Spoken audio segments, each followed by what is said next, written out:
She came as a businesswoman from Chicago, dressed in ambition and armed with contracts.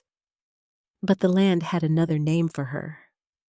In the harsh frontier of Montana, Nora Calloway is forced to confront a truth no boardroom could prepare her for: that she is not who she thought she was, and the valley she was sent to destroy may be the very place she was born to protect. This is the story of a woman who was used by powerful men, challenged by a haunted cowboy, and pushed to decide her own fate. Stay to the end, because this is more than a Western. It is a battle for identity, dignity, and choice. The stagecoach jerked to a halt. Dust settled thick on the hem of my skirt. I didn't brush it off, no point. Copper Ridge, Montana was nothing but dust, wind, and the stubborn few who refused to leave it. The year was 1887. The weather was what the locals called thinking weather. Low clouds, no sun. Just a steady, biting wind pulling through the pine trees. It sounded like a song I couldn't quite remember, or a warning. I ignored the feeling. I was good at that. I gripped the handle of my leather portfolio. It was heavy, packed with 47 pages of land surveys, mineral estimates, and timber counts. I worked for the Meridian Land and Mining Syndicate out of Chicago. In my world, a man's world of ruthless railroad barons and cutthroat capitalists, you didn't survive by feeling the wind. You survived by counting the trees it blew through.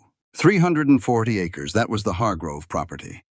In my head, I already had the math worked out. The timber, the water rights, the iron ore sleeping beneath the dirt. It was a fortune just waiting to be dug up, chopped down, and shipped east. I walked the 2 miles from town. The road was rough, mud and deep ruts. Up ahead, a solitary oak tree leaned against the sky at the edge of the property line. I stopped for a second. My hand drifted up, touching the rough bark.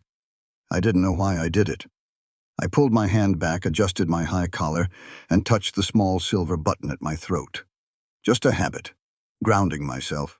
Then I walked through the gate. He was in the yard, shoeing a horse. He didn't stop when my boots crunched on the gravel. He finished driving the nail, filed it smooth, set the horse's hoof down gently. Only then did he turn.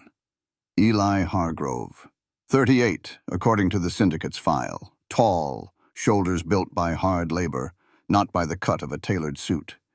He wiped his hands on an old rag. His eyes met mine. They were dark, quiet, unnervingly steady. He didn't look at my expensive leather bag. He didn't look at the fine wool of my coat. His gaze caught for a split second on my collar, on that silver button. "You're the assessor from Chicago," he said. Not a question. A fact. His voice was low, like the rumble of a distant train. "Nora Calloway," I said. My voice was crisp, rehearsed. "Meridian Land and Mining, I trust you received the syndicate's telegraph." He threw the rag over a fence post. "I did." A pause. He turned toward the small cabin off the main house. "Coffee's on the stove, black." He didn't ask if I wanted any. He just walked inside. I followed, my grip tightening on the portfolio. The kitchen smelled of wood smoke and old iron. He poured 2 cups, slid one across the scarred wooden table. I didn't sit. I opened my bag. I pulled out the contract. I pulled out the bank draft. "Mr. Hargrove, Meridian is prepared to offer top dollar. We've assessed the land. We know the debts your father left behind. This check clears those debts and leaves you a wealthy man." I slid the paper across the table, next to the coffee. He didn't look at the money. He picked up his cup, took a slow drink, set it down. "I'm not signing that." I blinked. The armor I wore, the sharp corporate edge, flared up. "It's a more than generous offer. If you think holding out will make the syndicate raise the price—" "I don't care about the price," he cut in. His voice didn't rise. It didn't need to. It commanded the room entirely. "I'll consider the sale, but I have a condition." "Meridian doesn't negotiate terms outside the contract." "Then Meridian doesn't get the land." I stared at him. The man had nothing, yet he was holding all the cards, and he knew it. "What is your condition?"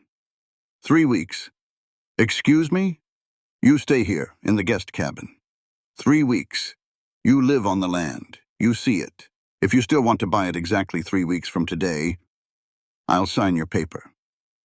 It was absurd. It was madness. It was a waste of the syndicate's time and my own. "I don't play games, Mr. Hargrove. I came here to close a sale, not take a vacation. If you won't take the draft, I'll return to Chicago." I shoved the contract back into my leather bag. I snapped the brass latches shut. The sound was loud in the quiet kitchen.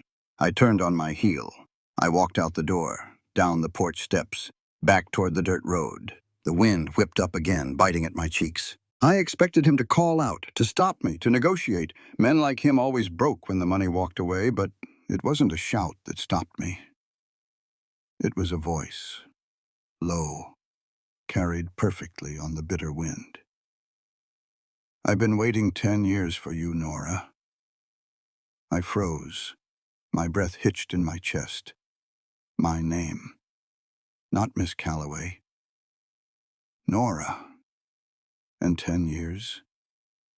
I had never stepped foot in Montana in my life. "A few more weeks won't hurt." I spun around. The words were already snatched away by the breeze. The yard was empty. The porch was bare. He was already gone, swallowed up by the shadows of the barn. I stood there in the dirt, the wind howling around me, and God help me, I didn't keep walking.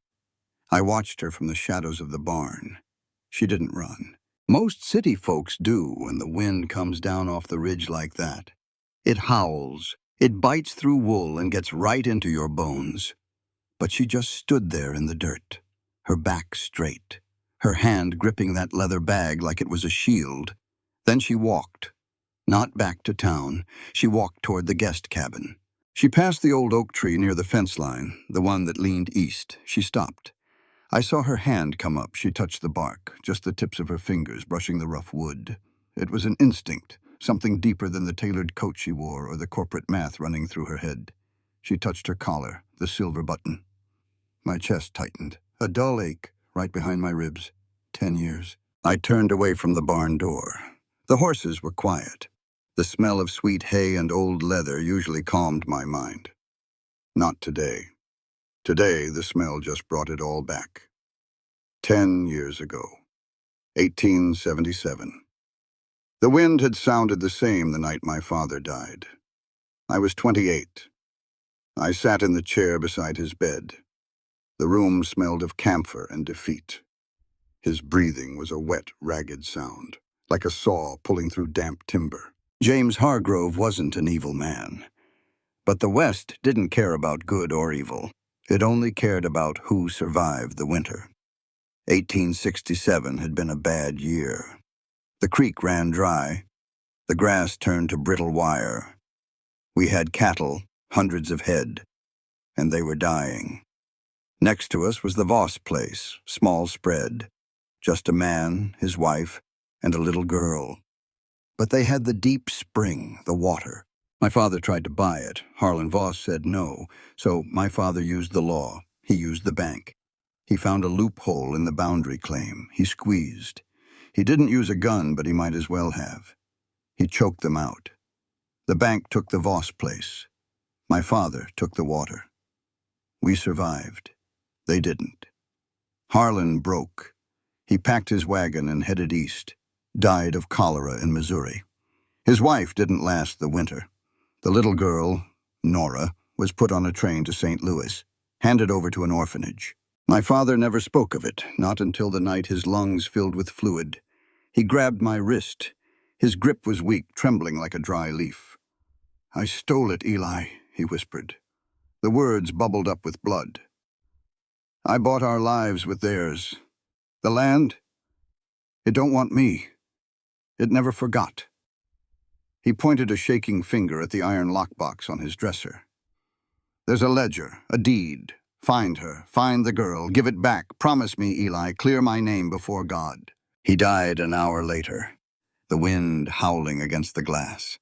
I buried him the next morning. The ground was frozen solid. Took me 2 days with a pickaxe to dig the grave. When it was done, I packed my saddlebags. I took the train east, St. Louis, 1877. I'd never been east of the Mississippi. The city hit me like a hammer. The noise, the smoke, the endless crushing press of people, brick and iron and soot. It smelled of coal and desperation. I had a name, Nora Voss, age 14. I started with the orphanages, big stone buildings that looked like prisons. Nuns with cold eyes and rulers in their hands. Men in suits who looked at me like I was dirt on their boots. We have hundreds of girls, one matron told me. Her office was stifling hot. Voss? No. They get adopted. They run away. They die of the fever. You are looking for a needle in a river, Mr. Hargrove. I spent 3 months. I walked every street. I knocked on every door the church would give me. I checked the factories, the textile mills where they put children to work. I looked into the faces of 1,000 dirty, hungry girls. None of them were her. My money ran out. My hope ran out.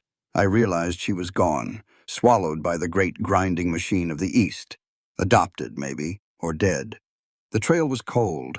I took the train back to Montana, back to Copper Ridge. I rode through the gate, looked at the land, the rolling hills, the deep timber, the creek cutting through the valley.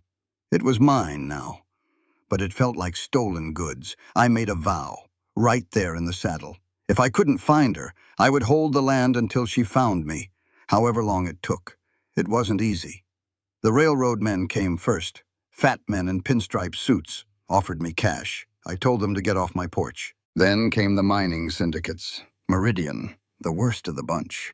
They didn't just want right-of-way, they wanted the soul of the mountain. They wanted to strip the timber, blast the rock, and poison the water. They sent letters. Then they sent men. In '82, a couple of Meridians' hired guns tried to burn my barn. I shot one in the leg. The other put a bullet through my left shoulder, still aches when the weather turns. I held the line, I fixed the fences, I ran a small herd, just enough to pay the taxes. I became a ghost haunting my own property. The town thought I was crazy. A stubborn hermit holding on to dirt he didn't need. Walter Dean knew. The old man was the only one who remembered the Voss family. He kept his mouth shut, but he watched. He knew what I was waiting for. 10 years. And then today, the stagecoach brought her. I stepped out of the barn. The sun was going down. The sky was bruising purple and black. I looked toward the guest cabin. A soft yellow light glowed in the window. She had lit the oil lamp. She was here, under my roof. Well, her roof.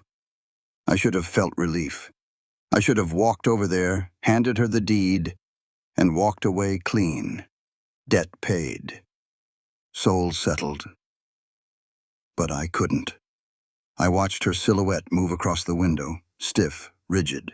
She didn't know who she was. She carried the name Calloway, an aunt's name, a stranger's name. She didn't know this dirt was bought with her father's blood. And worse, much worse, she worked for them, Meridian, the very monster that wanted to chew this valley to dust. She carried their papers. She spoke their words. Assessment, yield, liquidation. She wore their armor. If I walked into that cabin right now and handed her the deed, what would she do? I knew exactly what she would do. She would sign it over to Meridian by tomorrow morning. She would take her commission. She would get on the stagecoach and go back to Chicago. And next month, the dynamite would start. The trees would fall.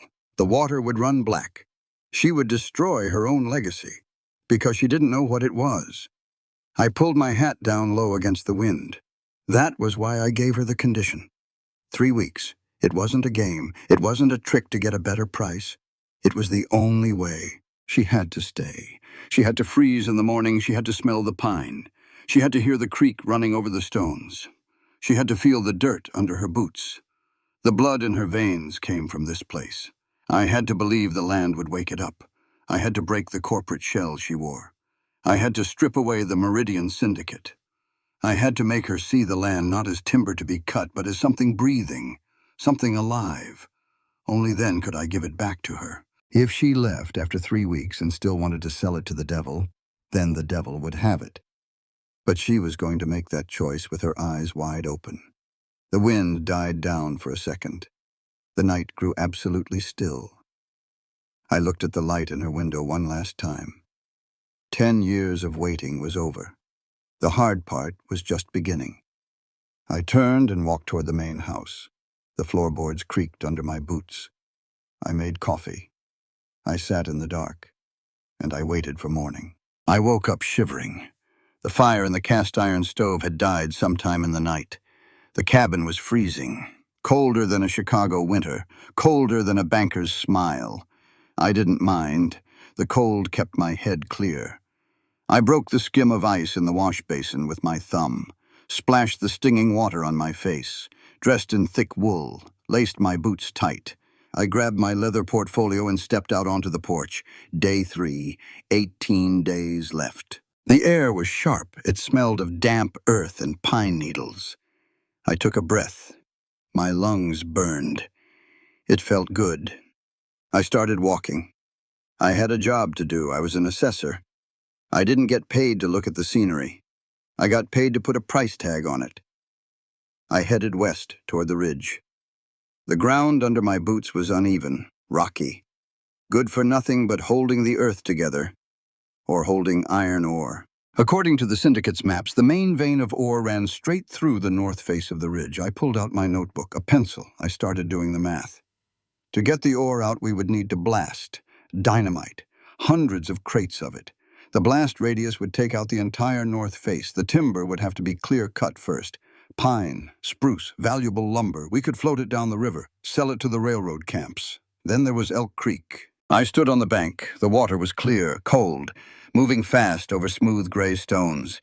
It was in the way. The proposed rail spur needed to cross exactly where the creek bent.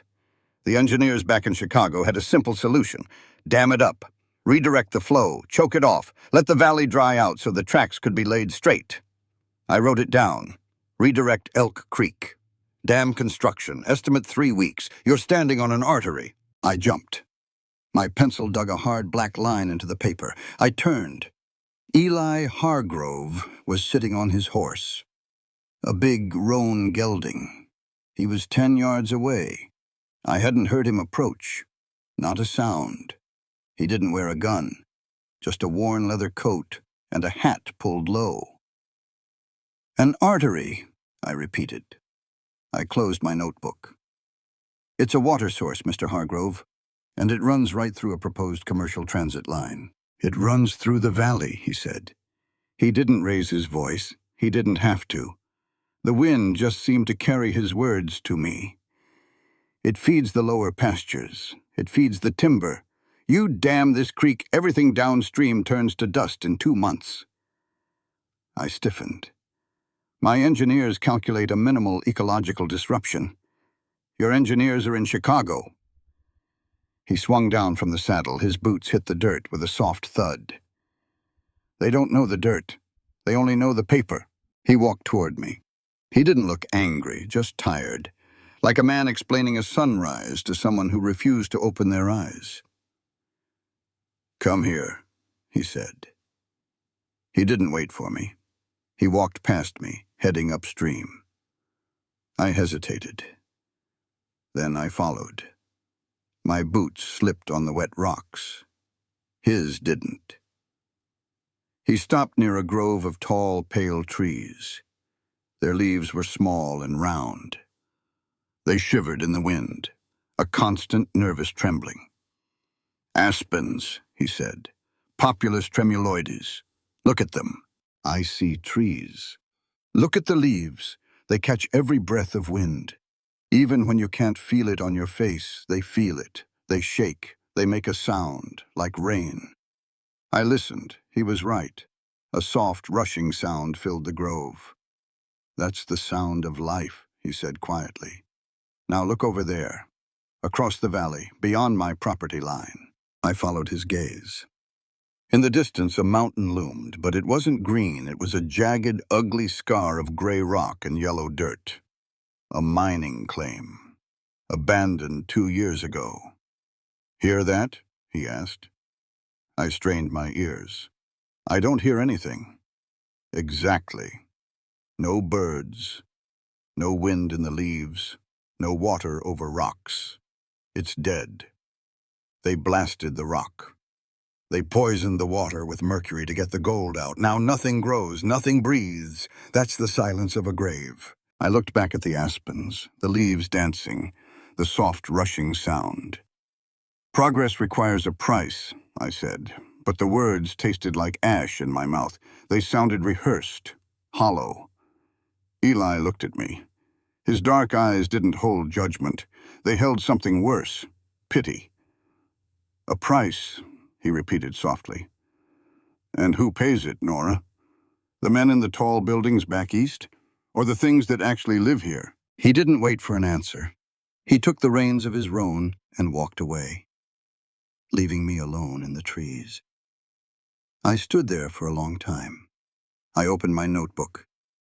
I looked at my neat black numbers, the blast radius, the dam estimates, the profit margins. For the first time in my life, the math didn't add up. I looked at the water. I listened to the leaves.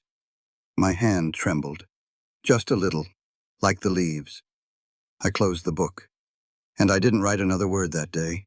She didn't break. I thought the cold would do it, or the quiet. City folks hate the quiet. It makes them hear their own thoughts. It makes them remember things they tried to bury. But she didn't pack her bags. It was day 6. I stood in the barn, out of sight, watching her. She was at the woodpile behind the guest cabin. She had an axe in her hands. The handle was too thick for her grip, but she held it anyway. She swung. It was a sloppy swing. The blade glanced off the side of a pine round, burying itself in the dirt. She cursed, a sharp, ugly word. It made me smile. She didn't quit. She wrestled the axe out of the dirt, set her boots wider apart, took a breath, swung again. This time the wood split, a clean, sharp crack. She picked up the pieces, stacked them neat. Then she went back for more. She had grit. It wasn't the kind of grit you learn in a fancy city school. It was born in the bone. It was Voss blood. I could see it in the set of her jaw, the way she refused to ask for help. The next morning, the frost came down hard. A heavy silver blanket covered the valley. The world was frozen solid. The breath left my mouth in thick white clouds. I walked out to feed the stock. I saw her standing by the creek. She was wrapped in her heavy coat, completely still. I stopped in my tracks. The sun was just breaking over the eastern ridge. The light hit the frost, turning the valley into a sea of diamonds. It hit the water of Elk Creek, turning the current into liquid gold. She was staring at it. Her face was tilted up toward the light. Her corporate mask was gone. The sharp assessor from Chicago vanished. In that golden light, she looked young. She looked lost. And she looked beautiful. Old Walter Dean had told me about her mother once. Said Sarah Voss had a way of looking at a sunrise like it was a personal gift from the Almighty. I saw Sarah in her then, clear as day. My chest tightened. That dull ache again. I turned away before she could see me looking. I saddled the roan. I had to go into town. We needed flour, coffee, and nails, and I needed to get away from her for a few hours. Because every time I looked at her, the guilt of 10 years tried to choke me. Copper Ridge was a mud hole of a town. A single street of false front buildings. A saloon. A general store. A bank that Meridian owned. And the post office. I tied the roan to the rail outside the post office, shook the dust off my coat, walked inside. The room smelled of stale tobacco and ink. Miller, the postmaster, was behind the wire cage. He was a small, nervous man. He operated the telegraph key. It was clicking away like a frantic metal insect. "Morning, Eli," Miller said. He didn't look up. He kept writing down the incoming message. "Need a stamp, Miller. And if I got any mail." Miller finished writing, tore the yellow sheet off the pad. He looked at it, then he looked at me. His eyes darted nervously. "No mail for you, Eli, but this just came through the wire." "Not my business," I said. "It's for the lady, the one staying out at your place, Miss Calloway." I stopped. "Give it here. I'll take it to her." Miller swallowed hard. "Company policy says I gotta deliver it direct to the recipient, Eli. Especially Meridian wires. They pay well to keep things private. I leaned against the counter. I didn't reach for my gun. I didn't need to. I just let the silence stretch out. I let him look at the size of my shoulders, the scars on my knuckles. "Miller," I said softly. "It's a cold ride out to my place. Save yourself the trouble. I'll take it." He hesitated. Then he slid the yellow paper under the wire mesh. I picked it up. I didn't open it right away. I bought my supplies at the general store, packed them in the saddlebags. I rode out of town, heading toward the ridge. When I was a mile out, under the shade of a big cottonwood, I pulled up the horse. I took the folded yellow paper from my pocket. It was sealed, a thin lick of glue. I broke it with my thumb. I told myself it was wrong. You don't read another person's mail. But this wasn't mail, this was a weapon, and Meridian was aiming it at my ranch. I unfolded the paper. The typed letters were stark and black against the yellow paper. To N. Calloway, Copper Ridge. From Board of Directors, Meridian Syndicate, Chicago. Assessment taking too long. Stop. Ignore Hargrove's conditions. Stop. Legal Department confirms your Voss bloodline makes you rightful heir to pre-1867 deed. Stop. Use heir status to force eviction of Hargrove. Stop. Claim land for syndicate immediately. Stop. Promotion to senior partner upon acquisition. Do not fail. Stop. I read it 3 times. The wind blew through the cottonwood leaves, a dry, rattling sound. I crushed the paper in my fist. They knew. The men in the tall buildings in Chicago. They knew she was Nora Voss. They dug through the old county records. They found the bloodline. They didn't send her here because she was a good assessor. They sent her here because she was the key to a legal loophole, a stolen deed. And they hadn't told her. They were using her own stolen history to steal the land a second time. She didn't know who she was, but they did. And they were playing her for a fool. I looked at my crushed fist. The yellow paper sticking out between my fingers. I could throw it away. I could let the wind take it. She would never know. But that would make me just like my father. Hiding the truth to save the land. No, I spurred the roan. I rode hard. The horse's hooves tore up the dirt road. The wind screamed in my ears. She had to know. The game was over. It was time to tell her exactly who she was. I couldn't sleep. The wind had died down. The quiet was heavy. It pressed against the log walls of the cabin. It pressed against my chest. I sat at the small wooden table. The oil lamp flickered. It threw long dancing shadows across the room. A parcel sat in front of me. It had come on the afternoon stagecoach, wrapped in thick brown paper, tied with heavy twine, sent straight from the syndicate's legal department in Chicago. Supplementary documents, they called it. Background leverage. I poured a glass of water from the pitcher. My hand was steady, but my stomach was tied in a knot. I pulled my pocket knife, cut the twine. I spread the papers out. Deeds, survey maps, tax records going back 30 years. The syndicate left nothing to chance. If there was a crack in a man's armor, Chicago found it. They exploited it. I started reading, page after page of legal jargon. The kind of language I used every day. The kind of language I hid behind. Then I saw it. An old deed, dated 1867, printed on cheap, brittle paper. The ink was faded, brown, but the names were legible. James Hargrove. That was Eli's father. And the previous owner, the man who lost the land. The man who had his water rights choked off until he had nothing left. Harlan Voss. My breath caught. A sharp, painful hitch in my throat. Voss. I touched the name. The paper felt like dry skin under my fingertips. I dug through the pile.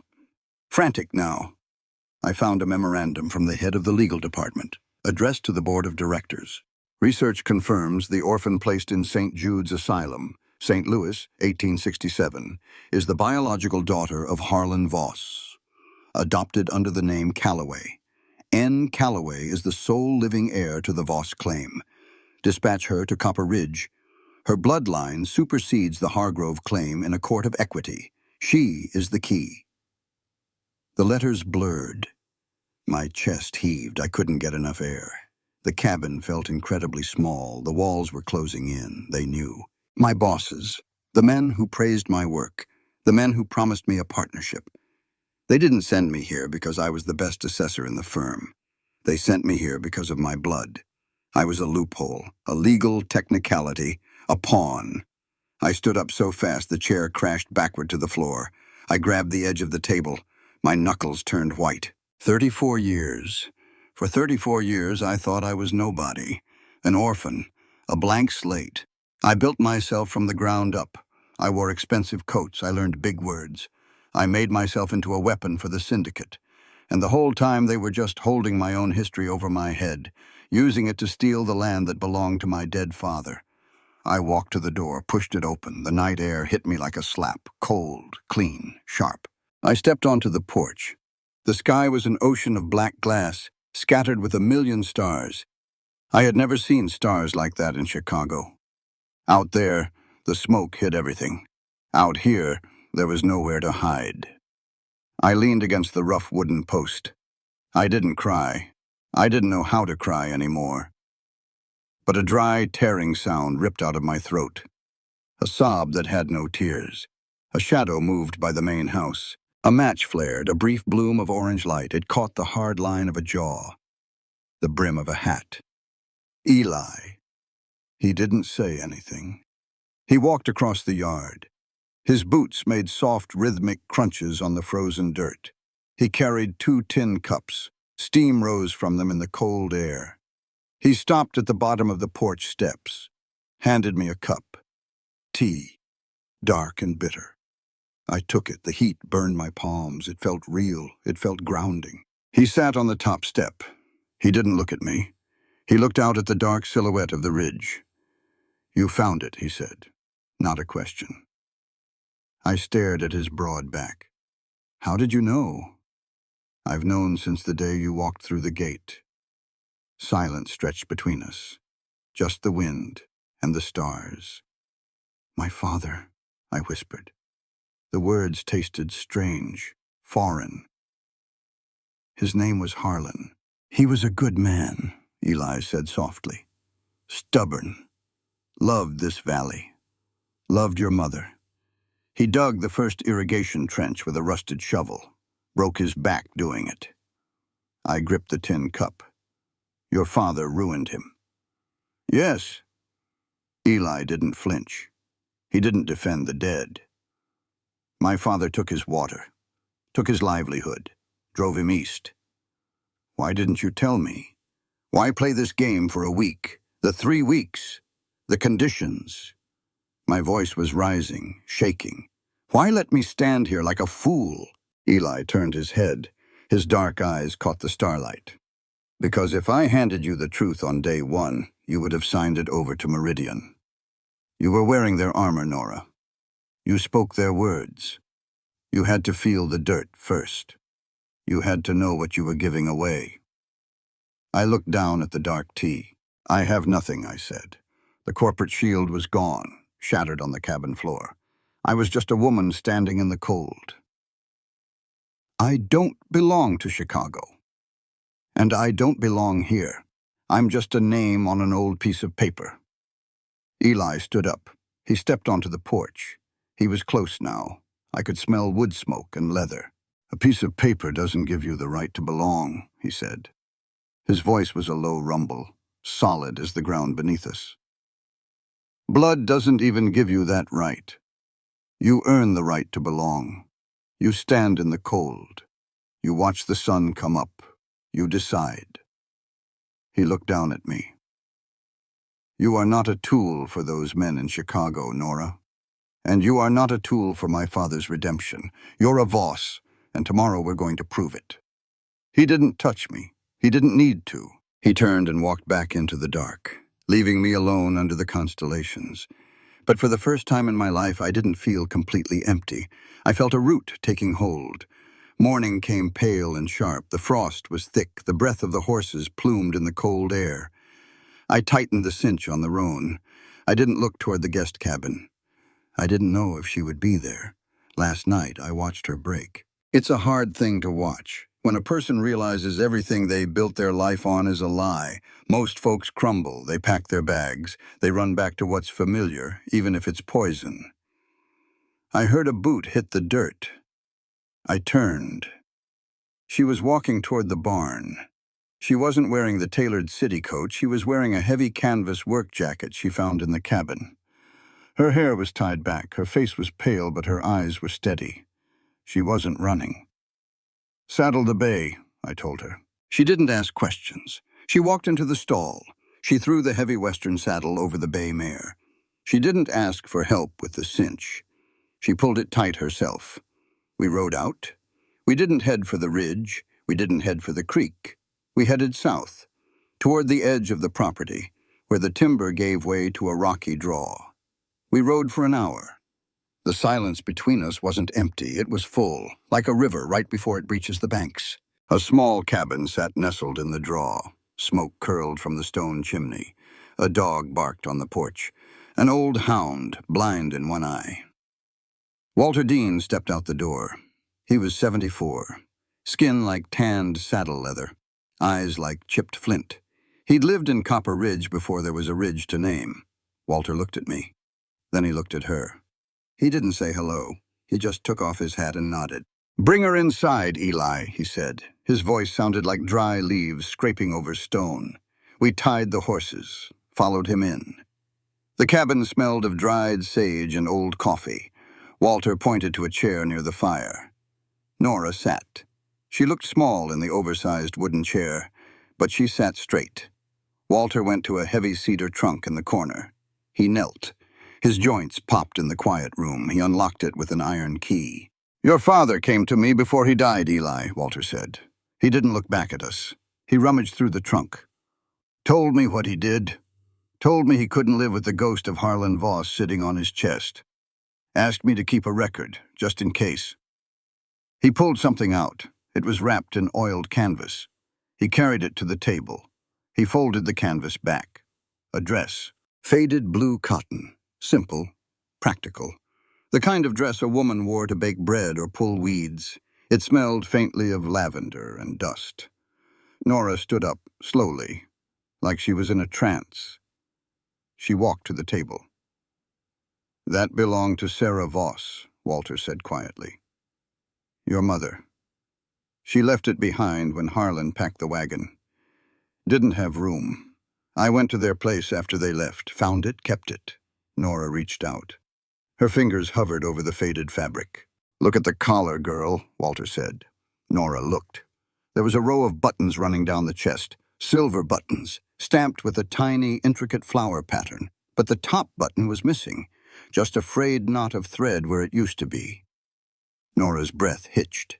Her hand went to her throat, to the silver button she always wore, the one she touched when she was nervous, the one her aunt in St. Louis told her was the only thing pinned to her blanket when they found her at the orphanage. Her fingers trembled. She fumbled with the clasp. She pulled the silver button free. She laid it on the faded blue cotton, right next to the frayed thread. It was an exact match, the exact same silver, the exact same tiny flower. The silence in the cabin was absolute. Even the fire seemed to stop crackling. Nora stared at the dress. A tear spilled over her lashes, then another. They fell silently, hitting the dry, faded cotton. I took off my hat. I stepped up beside her. I didn't touch her. "When you stood at the ranch gate 3 weeks ago," I said. My voice was rough. I swallowed hard. "When you touched your collar, I saw the button. I saw the flower." She turned her head slowly. Her eyes were wet, red, piercing. "I knew," I told her. "I've been waiting 10 years for you to come back. I fought off the railroad. I fought off Meridian. I kept the timber standing and the water flowing, for you." She looked back at the dress. She picked up the silver button. She closed her fist around it. Tight, so tight her knuckles went stark white. "You knew," she whispered. "Yes." She turned to face me. The sorrow in her eyes was gone, replaced by a sudden fierce fire. "You kept me in the dark," she said. Her voice dropped, a dangerous whisper. You let me stand there day after day drawing up plans to destroy my own legacy. You played God with my life. Nora? No. She held up a hand, the silver button pressed into her palm. Meridian used me. They used my blood to steal land, but you, Eli, you used me to buy peace for your father's soul. I flinched. The truth of it cut deep. She grabbed her coat. She didn't look back at the dress. She didn't look at Walter. She walked out the door. I followed her to the porch. Nora, wait. She swung up into the saddle. She looked down at me. The Voss blood was boiling now. I am not a tool to absolve your family's sins, Mr. Hargrove, she said coldly. And I am not a signature for the syndicate. I am a woman, and I am done being managed. She kicked the bay mare, hard. The horse bolted, tearing down the draw, kicking up dirt and stones. I stood on the porch, the cold wind biting my face, watching her ride away. Walter came out. He stood next to me. Well, the old man grunted, she's got Harlan's temper, all right. I put my hat back on, pulled it low. I had waited 10 years to find her, and I just lost her in 10 minutes. I rode hard. The wind tore at my hair, the cold bit into my cheeks. I didn't care. I kicked the bay mare into a dead run. The dirt flew up behind us, a cloud of brown dust settling over a past I never asked for. My blood was boiling. I had never felt anger like this. Not in Chicago, not in the boardroom. That was a cold, calculated anger, a weapon you used to cut a better deal. This was different. This was wild. This was a fire burning straight through my ribs. I hit the ranch gate. I didn't slow down. I rode straight into the yard, pulled back hard on the reins. The mare reared, blowing hard, hooves stamping the frozen dirt. I swung down, tossed the reins over the hitching post. I marched up the steps of the guest cabin. I kicked the door open. It slammed against the log wall with a crack like a rifle shot. The oil lamp was still sitting on the table, next to the papers, the syndicate's papers, my chains. I walked over to the table. I grabbed the thick stack of Meridian contracts. I threw them on the floor. I grabbed my leather portfolio. I threw that too. I didn't want any of it. I pulled my canvas bag from under the bed. I started throwing my things into it. Wool shirts, wool socks, my silver-backed brush. I didn't fold them. I just shoved them in. My hands were shaking. I heard footsteps on the porch, heavy, slow. I didn't turn around. Nora, Eli's voice, low, pleading. A sound I hadn't heard from him before. Get out, I said. My voice was a rasp. He stepped into the doorway. His large frame filled the frame, blocking the light, blocking the wind. You're angry, he said. You have a right to be. I stopped packing. I turned to face him. A right? I laughed. A sharp, bitter sound. You think you have the authority to tell me what I have a right to feel? He took his hat off, crushed the brim in his thick hands. I did what I thought was best, to protect the land, to protect you from them. You didn't protect me. I stepped toward him, my fists clenched at my sides. You manipulated me, just like the men in Chicago. He flinched. I am not Meridian. Aren't you? I fired back. The syndicate wants to use my bloodline to bypass a deed. They see me as a signature, a legal loophole to steal this valley. And you? I pointed a shaking finger at his chest. You see me as a mop, something to clean up your father's mess. You kept me in the dark for 3 weeks, watching me, testing me, seeing if I was worthy of your grand gesture of redemption. It wasn't a test, he said softly. It was a trap, I yelled. The sound echoed off the log walls. You made me stay. You made me look at the trees in the creek. You wanted me to fall in love with it. So when you finally handed it to me, you could feel good about yourself. You could sleep at night, knowing the Hargrove debt was paid. He didn't speak. He just looked at me, his dark eyes wide, taking the hits. I'm a woman, Eli, I said. My voice dropped to a fierce whisper. I live in a world where men sit in tall brick buildings and decide my future. They tell me where to go, what to sell, how to act. I thought you were different. I thought this place was different. I picked up my canvas bag. But you're just another man trying to write my story. I walked toward the door. He didn't move. Nora, he said, this is your home. A home is something you choose, I said, not something handed to you with strings attached.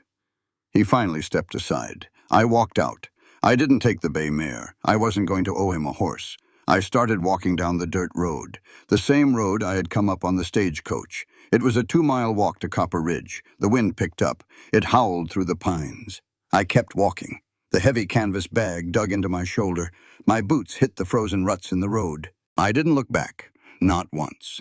Copper Ridge was a miserable town, but it had a boarding house. The widow Macready ran it, a tall, gaunt woman with eyes like a hawk. I walked through the door. The place smelled of boiled cabbage and old lye soap. I need a room, I said. I dropped a silver dollar on the counter.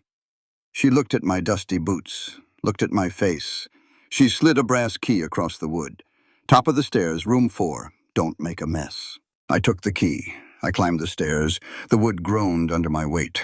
I unlocked the door. The room was tiny. A narrow bed, a washstand, faded floral wallpaper peeling at the corners. I dropped my bag on the floor. I sat on the edge of the bed. The mattress was hard. The springs dug into my thighs. I sat there for a long time. The afternoon sun faded into dusk. The room turned gray, then black. I was alone, truly alone. No syndicate backing me, no cowboy watching over me, just Nora. I reached up to my collar. My fingers touched bare fabric. The silver button was gone, left behind on the table in Walter Dean's cabin, resting next to a faded blue dress. I pulled my knees up to my chest. I wrapped my arms around them. I was angry. I was heartbroken. I was exhausted. But as I sat in the dark, listening to the wind rattle the loose window pane, a strange feeling washed over me. Clarity. The men in Chicago had played their hand. Eli Hargrove had played his. It was my turn to play mine. I watched her walk away. She was a small figure against the vast sweeping gray of the Montana sky. The wind whipped her heavy canvas coat around her legs. The bag on her shoulder weighed her down, but her spine was straight, like a rod of iron. I didn't go after her. I wanted to. Every instinct I had screamed at me to saddle the roan, ride her down, and beg her to understand. But that would just be another chain, another man telling her what she needed to do. She was right. Every word she said cut me to the bone, and every word was true. I walked back into the guest cabin. The door was still open. The wind blew inside, scattering the syndicate's papers across the floor. White pages flipping over the rough wood planks, like dead leaves. I knelt down. I picked one up. Legal jargon, numbers, demands. I crushed it in my fist. I had spent 10 years fighting these papers, fighting these men. I thought I was doing it for her. I thought I was the guardian of her legacy. But I wasn't guarding it for her. I was guarding it for myself, for my father. I was hoarding it so I could play the savior when the time came. I walked over to the table. I sat down in the chair she had just left. I took off my hat. I rubbed my face with my rough hands. I was tired. A deep, soul-crushing tired that settled in the marrow of my bones. I had tried to orchestrate redemption. You can't do that. Redemption isn't a play you write. It's not a deal you broker. It's a surrender. I stood up. I didn't bother shutting the door. I walked to the main house. I went to the old iron lockbox on my father's dresser. I unlocked it. I took out the deed. The original paper from 1867. The one with James Hargrove's signature at the bottom. I folded it, put it in my coat pocket. I saddled the roan. I rode into Copper Ridge. The town was quiet. The sun was going down, painting the sky in bruised shades of purple and red. A few lamps burned in the windows of the saloon. I didn't go to the saloon. I went to the bank. It was closed, but Josiah Higgins, the lawyer who worked upstairs, was still there. I saw the light in his window. I tied the roan, walked up the wooden stairs on the outside of the building. I didn't knock. I pushed the door open. Josiah looked up. He was a thin man with ink-stained fingers and spectacles perched on his nose. He worked for Meridian, drafted their local contracts. "Eli," he said. He looked nervous. He pushed his chair back. "Bank's closed. Office is closed." "I need a paper drawn up," I said. I walked to his desk. I pulled the old deed from my pocket. I smoothed it out on the blotter. "I need an unconditional transfer of property. Quitclaim. Absolute ownership." Josiah adjusted his spectacles. He looked at the deed. He looked at me. "You're finally selling. Meridian will be pleased. I can have the syndicate's purchasing agreement." "I'm not selling," I interrupted. "And Meridian isn't buying." I leaned over the desk. I planted my knuckles on the wood. "Draw the transfer to Nora Voss, not Calloway. Voss." Josiah blinked. "Voss? Eli, the syndicate has a standing offer." "Draw the paper, Josiah." I didn't raise my voice. I just let him look into my eyes. He saw the end of his patience there. He saw a man who had nothing left to lose. Josiah swallowed hard. He reached for a fresh sheet of paper. He dipped his pen in the inkwell. It took him 10 minutes. The scratch of the pen was the only sound in the room. When he was done, he pushed the paper across the desk. "Sign at the bottom," he said quietly. I took the pen. The wood was slick with ink. I looked at the words. "Hereby relinquish all claims, rights, and titles to the property known as the Hargrove Ranch, conveying absolute stewardship to Nora Voss. No conditions, no 3 weeks, no money. Just a clean break." I signed my name. Eli James Hargrove. I put the pen down. I took the paper. I folded it carefully. "File the copy in the morning," I told Josiah. I walked out. I rode down the street to the boarding house. The widow Macready was sweeping the porch. She stopped when she saw me. "She's up in room 4, Eli," the widow said. "Don't want to see nobody." "I know," I said. I didn't climb the stairs. I wouldn't force my presence on her again. I pulled a blank envelope from my coat. I slid the folded deed inside. I sealed it. I wrote Nora on the front. I handed it to the widow. "Slide this under her door," I said. "Tonight." The widow looked at the envelope. She looked at me. She nodded slowly. "I'll do it." I tipped my hat. I walked back to the roan. I swung into the saddle. I rode back to the ranch. The moon was up by the time I hit the property line. It cast long silver shadows across the valley. The wind whispered through the aspens. The land looked beautiful. It looked like a memory. I rode to the barn. I unsaddled the roan. I gave him an extra scoop of oats. I went to the main house. I pulled my saddlebags from the closet. I started packing. A change of clothes, a box of shells for my Winchester, a tin of coffee, a straight razor. That was it. 10 years of my life, packed into 2 leather bags. I sat down on the edge of the bed. The house was dead quiet. I had given her the truth. I had given her the land, and I had given her the choice. Now, I had to give her the space to make it. I would leave at first light. I leaned back against the wall. I closed my eyes. And for the first time in 10 years, the ghost of my father didn't sit on my chest. I finally breathed free. I woke up to the sound of a train whistle. A long, lonely wail echoing off the mountains, the sound of Chicago, the sound of Meridian. I sat up. The room at the boarding house was freezing. My breath plumed in the air. Then I saw it, a white envelope, lying on the floor near the door, pushed underneath the crack sometime in the night. I swung my legs over the edge of the hard bed. The floorboards were like ice against my bare feet. I picked it up. My name was written across the front, Nora. Thick, heavy handwriting, dark ink.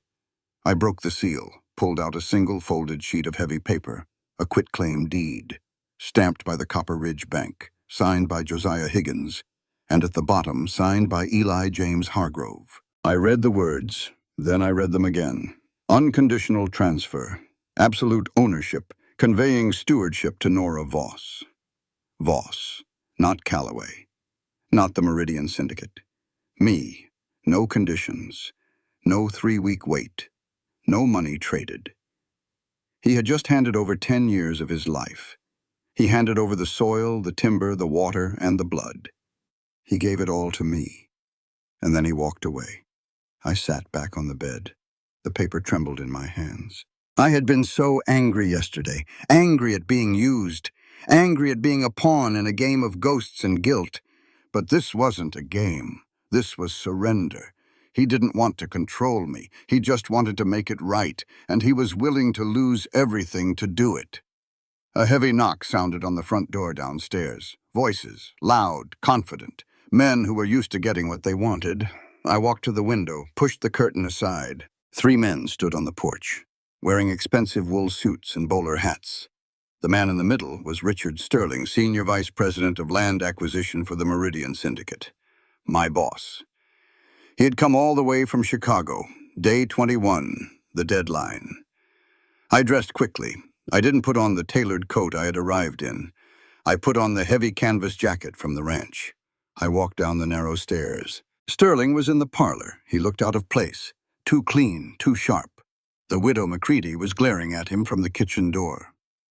Sterling turned when he heard my boots. He smiled.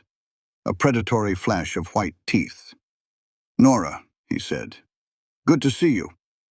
You look rustic." "Mr. Sterling, I received the wire from the legal department," he said. He didn't waste time. He tapped his leather briefcase. "A brilliant stroke of luck, this bloodline business. We drew up the final eviction papers on the train. All we need is your signature as the rightful heir. We'll have the sheriff throw Hargrove off by noon." He unlatched the briefcase, pulled out a thick stack of contracts. "Sign these," he said, "and the promotion is yours, senior partner. A corner office facing the lake. You've earned it, Nora." He held out a gold fountain pen. I looked at the pen. I looked at the contracts. A month ago, I would have killed for that pen. I would have signed without blinking. I would have sold my soul for a corner office. But I didn't have a soul back then, just a ledger. I reached into my canvas coat. I pulled out Eli's deed. I unfolded it. Sterling's eyes narrowed. "What is that?" "A quitclaim deed," I said. My voice was steady, calm. "Signed by Eli Hargrove last night. He transferred the property to me, unconditionally." Sterling stared. Then he laughed, a sharp, barking sound. "He just gave it to you? Fantastic. He broke faster than I thought. The man is a fool. Well, that saves us the eviction process. Sign the transfer to Meridian, Nora. Let's get to the bank." "No." The word dropped into the room like a stone in a quiet pond. Sterling stopped smiling. "No? I'm not signing it over to Meridian," I said, "and I'm not signing your eviction papers." Sterling took a step toward me. The civilized mask slipped. The ruthless baron underneath showed his teeth. "Listen to me, Calloway. You work for me. You are an employee of this syndicate. We found that deed. We gave you the leverage." "You didn't give me anything," I said. "You tried to use my dead father's name to steal a valley. You tried to use me as a loophole." I took his thick stack of contracts. I gripped them in both hands. "This land isn't meant to be appraised in blood money," I said. I ripped the contracts in half. The sound was loud in the small parlor, sharp and final. I dropped the torn pieces on the floor at his expensive leather shoes. Sterling's face turned purple. "You're fired, Calloway. You're done. You'll never work in Chicago again. I'll see to it." "Good," I said. "I don't belong in Chicago." I walked past him, out the door, into the cold morning air. I ran to the livery stable at the end of the street. I threw a silver dollar at the hostler. "Saddle a horse," I told him. "The fastest one you have, now." 10 minutes later, I was riding out of Copper Ridge. I didn't care about the cold. I didn't care about the wind. I rode hard. Eli had left the deed last night. He wouldn't stay at the ranch. He wouldn't hover. That wasn't his way. He would pack up and leave so I wouldn't have to look at him. I pushed the horse faster. I hit the property line. The old oak tree. I kept riding. Past the guest cabin, past the main house. The corral was empty. The big roan gelding was gone. I spurred my horse, heading for the southern ridge, the trail that led out of the valley, toward the mountain pass. I rode for an hour. The trail got steep. The air got thin. Then I saw him, a dark silhouette against the gray rock. He was riding slow, saddlebags heavy, shoulders slumped. "Eli!" I screamed his name. It tore my throat. He stopped. He turned the roan around. I rode up to him. My horse was lathered, breathing hard. I pulled back on the reins. We stared at each other, just the wind howling through the rocks. "You got the paper," he said quietly. "I got it." I pulled the folded deed from my pocket. I held it up in the cold air. "You don't get to do this," I said. I was breathing as hard as the horse. "You don't get to hand me a piece of paper, wash your hands of the guilt, and ride away." "It's yours, Nora." "I don't want it," I yelled. "Not like this. I am not a ghost, Eli. I am not Harlan Voss. You cannot pay me off to save your father's soul." He gripped the saddle horn. His knuckles were white. "Then what do you want?" he asked. His voice cracked. The first time I ever heard the man break. "Meridian is coming. You have the deed. Do whatever you want with it. Burn it. Sell it. Keep it. Just let me go." "I quit Meridian," I said. He froze. "Sterling is in town," I told him. "I tore his contracts in half. I told him to go to hell." Eli just stared. The wind whipped his dark hair. "I'm not selling," I said. My voice dropped. The anger faded, replaced by something solid, something real. "But I'm not taking it from you as a gift either, or a penance." I nudged my horse closer to his, knee to knee. "My father poured his sweat into that dirt," I said softly. "But you kept the trees standing. You kept the water running. You bled for it for 10 years. I looked into his dark eyes. "I won't be a guest, and I won't be a queen. I am a woman, and if I stay, we share it, equal partners. We work the land together. You don't manage me, and I don't manage you." I held out the deed. "Tear this up," I said, "or I'm riding back to Chicago." Eli looked at the paper. Then he looked at me. Slowly he took his hand off the saddle horn. He reached out. He took the deed. He tore it down the middle. He let the pieces fall.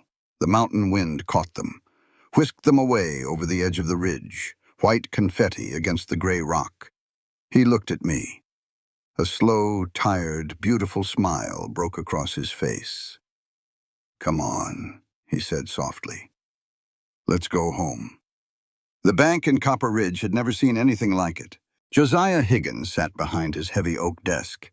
His spectacles were smudged. He wiped them with a handkerchief, put them back on, and stared at the document in front of him. "A joint stewardship agreement," Josiah said. He sounded like a man reading a foreign language.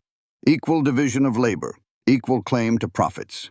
Neither party may sell, lease, or alter the land without the explicit consent of the other." Josiah looked up. Eli Hargrove stood on one side of the desk. Nora Voss stood on the other. "This is highly irregular," Josiah stammered. "Under Montana territory law, a woman rarely holds co-managerial rights with an unrelated male. It's usually a husband or a father." "Is it illegal, Josiah?" Eli asked. His voice was low, quiet, but it carried the weight of a falling tree. "No," Josiah admitted, "not illegal, just unprecedented. I'll need a witness to notarize it." The door to the office opened. Walter Dean stepped inside. He leaned heavily on his carved wooden cane. He took off his battered hat. "I'll sign," the old man said. Josiah swallowed hard. He dipped his pen in the inkwell. He handed the pen to Eli. Eli signed his name in bold, dark strokes. He handed the pen to Nora. She didn't hesitate. She signed Nora Voss. Then Walter Dean stepped forward. His hand shook slightly as he took the pen, but his signature was clear. Walter set the pen down. He looked at the two of them. He remembered James Hargrove. He remembered Harlan Voss. He remembered the hatred, the theft, and the bitter winter of 1867.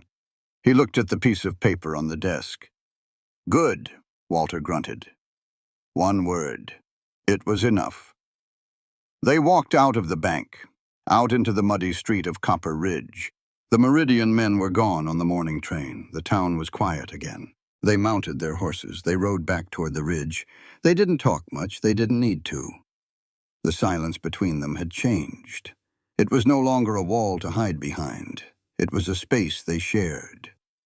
1 year later, spring 1888. The snowmelt from the high peaks rushed down into Elk Creek. The water was fast, cold, and loud. The valley was green, a vibrant, shocking green that only comes after a hard winter. Down by the creek, the old irrigation trench was flowing. Eli swung a pickaxe. The heavy iron bit into the earth. He was clearing a blockage. Mud and rocks from the spring thaw. His shirt was soaked with sweat. His muscles moved in a steady, rhythmic cadence. He stopped, wiped his brow with the back of his hand. He looked up the bank. Nora was kneeling in the dirt. She wore a faded blue cotton dress. The hem was muddy. The sleeves were rolled up past her elbows. At her throat, catching the bright morning sun, was a small silver button, stamped with an intricate flower pattern, firmly sewn into place. She held a heavy ledger on her lap, but she wasn't calculating timber yields or blast radiuses. She was tracking the herd, plotting the crop rotation, planning for the future. She looked up from the book. She caught him watching her. She didn't look away. She just smiled. She closed the ledger, set it on a flat rock. She walked down the grassy bank. She picked up a shovel leaning against a tree. She stepped into the muddy trench beside him. "Water's backing up near the bend," she said. "I see it," he replied. He raised the pickaxe, loosened the hard, packed dirt. She drove the shovel in, cleared the loose earth away, tossing it up onto the bank. They didn't talk. They just worked. A rhythm, a dance of iron and dirt. He broke the ground. She cleared the path. Where he stopped, she began. They moved around each other with the easy grace of two people who had memorized each other's gravity. Up on the hill near the property line, the old oak tree still leaned toward the east, but the wind was gentle today. The aspens down in the grove shivered, populus tremuloides, making that soft, rushing sound, the sound of life. No one owned the land, not really. Deeds fade, contracts tear, men in tall brick buildings turn to dust. The land remains. It waits. It waits for the ones willing to stand in the cold, the ones willing to swing the axe, the ones who understand that you don't conquer the dirt. You surrender to it. Eli struck the last rock. Nora scooped it out. The water broke free. It rushed forward, clear and cold, flooding into the lower pasture, bringing life to the dry soil. They stood side by side in the mud, breathing hard, watching the water run. He reached out. His scarred, rough hand brushed against hers. She turned her hand over. She wove her fingers through his, gripping tight. The land belonged to no one, but they belonged to the land. And finally, they belonged to each other. On this channel, you will find unforgettable stories of Western cowboys, frontier love, maternal devotion, mercy, humanity, and the healing power of compassion between people. The deeper meaning of this tale is that forgiveness is not weakness, and belonging is not something handed down. It is something built together with trust and equal respect. If you enjoyed this story, gently support the channel with a like, share it with someone who loves heartfelt Western tales, leave your thoughts below, and subscribe for more stories that stay with you long after they end. The story you are about to read is entirely fictional. While it may draw inspiration from universal human experiences, it does not depict real people or actual events. Any perceived parallels are coincidental and should not be interpreted as deliberate representations. One of the greatest lessons in this story is that people cannot truly be loved, protected, or redeemed through control. Meridian tried to control Nora through ambition, secrecy, and greed. They saw her not as a human being, but as a useful instrument. a legal loophole dressed in fine wool and intelligence. Eli made a different mistake, but a painful one all the same. He believed he could guide Nora toward the truth by deciding when she was ready to receive it. He believed that if he could make her love the land first, then the truth would hurt less, or matter more. But even love can become harmful when it takes away another person's right to choose. And that is why Nora's anger matters so much. Her anger is not cruelty. It is clarity. It is the cry of a soul refusing, at last, to be used by anyone again. In that moment, she stops being a pawn of the syndicate, stops being a vessel for inherited guilt, and becomes fully herself. She claims the one thing no company, no dead father, and no grieving cowboy has the right to define for her, her own voice. Another powerful truth this story offers is that the past may shape us, but it does not have to imprison us. Nora discovers that her life was built on hidden foundations, that her name was borrowed, and that the story she believed about herself was incomplete. That kind of revelation could destroy a person. It could turn them bitter, suspicious, and cold forever. Yet what makes her journey meaningful is not simply that she learns the truth, but that she refuses to let the truth become another cage. She does not run back to Chicago and bury herself again in status and ambition. She does not simply accept the land as compensation for old suffering. She does not allow herself to be reduced to victim, heir, or symbol. Instead, she chooses consciously. She chooses not to sell. She chooses not to be bought. She chooses partnership over possession, stewardship over ownership, and dignity over revenge. That is one of the deepest values in this story.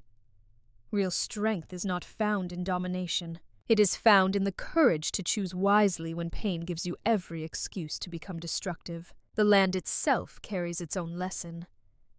Throughout the story, the valley is more than scenery. It is memory. It is witness. It is almost a living presence, silently holding the truth long before the people are ready to face it.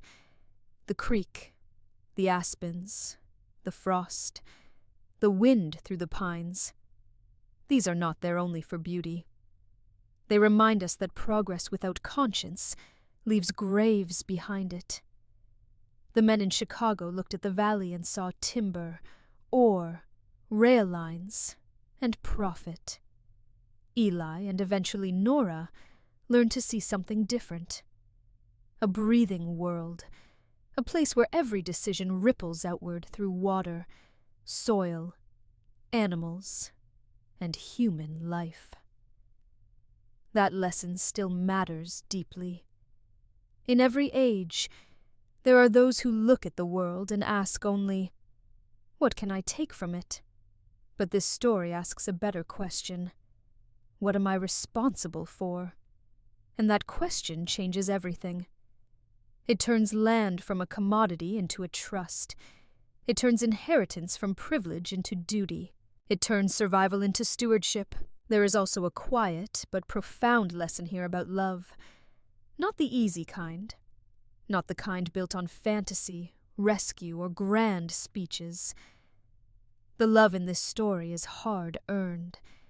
It is tested by anger, truth, pride, and wounded dignity. It begins not with certainty, but with friction. And perhaps that is what makes it feel real. In the end, Eli and Nora do not come together because one saves the other. They come together because both of them are forced to change. Eli must surrender his need to be the redeemer.